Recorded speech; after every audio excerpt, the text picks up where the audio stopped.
Hola teman-teman penikmat film.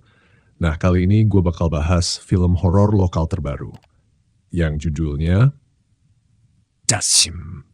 Film ini nyeritain soal jin yang katanya punya tugas khusus buat ngehancurin rumah tangga orang. Waduh, ngeri-ngeri sedap ya. Dibuka dengan kehidupan harmonis pasangan muda Salma dan Arman. Mereka baru aja nikah, hidup bahagia, sampai akhirnya Salma hamil. Tapi justru dari situ mulai muncul gangguan-gangguan mistis yang bikin bulu kuduk berdiri.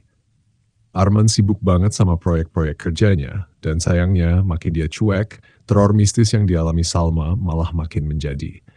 Gangguan itu bukan cuma datang dari makhluk tak kasat mata, tapi juga dari ibu mertua yang misterius, tetangga yang penuh rahasia, dan dugaan perselingkuhan. Buat yang belum tahu, Dasim bukan cuma nama film, tapi juga nama jin yang punya spesialisasi, merusak rumah tangga manusia. Konon katanya, jin ini nggak nyerang secara fisik, tapi dia kerja halus, bikin orang gampang marah, curiga, bertengkar, sampai akhirnya cerai. Pokoknya, kalau lo dan pasangan tiba-tiba sering berantem, padahal nggak jelas kenapa. Jangan-jangan Dasim lewat. Karena makin stres dan hamil besar, Salma akhirnya diajak Arman pindah ke rumah ibunya. Tapi bukannya aman, Salma malah makin sering diganggu. Ibunya Arman juga terlihat menyimpan rahasia. Dan Salma mulai curiga kalau Arman selingkuh. Situasinya makin runyam karena Arman juga curiga Salma punya hubungan lain sama cowok bernama Dika. Nah konflik rumah tangga makin panas ditambah gangguan dari jin, lengkap udah penderitaan pasangan ini. Film ini disutradarai oleh Ginanti Rona yang sebelumnya sukses bikin Petak Umpet Minako dan Kemah Terlarang. Kali ini dia kembali dengan gaya khasnya yang mencekam dan misterius. Akting para pemain solid banget. Omar Daniel tampil meyakinkan sebagai suami yang mulai goyah. Zulfa Maharani sukses bikin penonton ikut stres. Dan Meriam Bellina jadi ibu mertua yang bikin merinding. Yang gue suka dari Dasim, dia nggak cuma mengandalkan jump scare. Walaupun tetap ada, porsinya cukup dan nggak asal teriak doang. Sutradaranya pinter banget ngebangun misteri dan ketegangan secara perlahan. Penonton diajak mikir, ini gangguan beneran atau cuma masalah komunikasi dalam rumah tangga.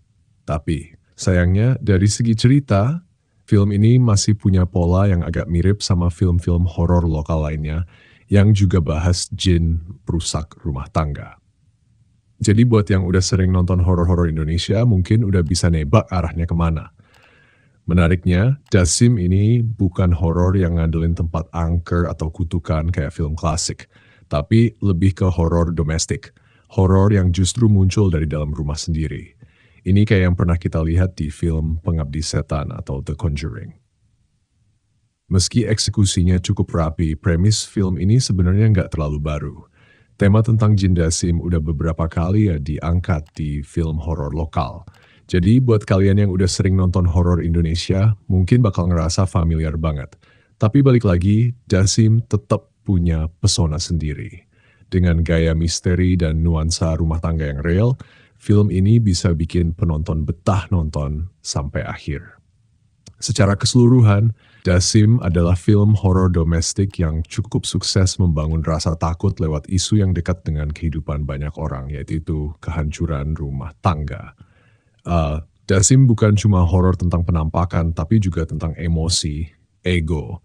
Film ini cocok banget buat lo yang suka horor, tapi juga pengen ada konflik psikologisnya. Gua kasih rating 5 dari 10 buat film Dasim. Seremnya dapet, ceritanya relate, tapi masih bisa dikembangkan lagi biar lebih original. Nah, itu dia ulasan gua soal film Dasim. Kalau lo udah nonton, coba share di kolom komentar. Menurut lo, seandainya lo ada di posisi Salma, lo bakal tetap bertahan atau pergi ninggalin semuanya? Jangan lupa like, komen, dan subscribe buat dapetin review film lainnya yang pastinya seru dan gak ngebosenin. Sampai ketemu lagi di review film selanjutnya, cuma di Ikal Review. Bye-bye.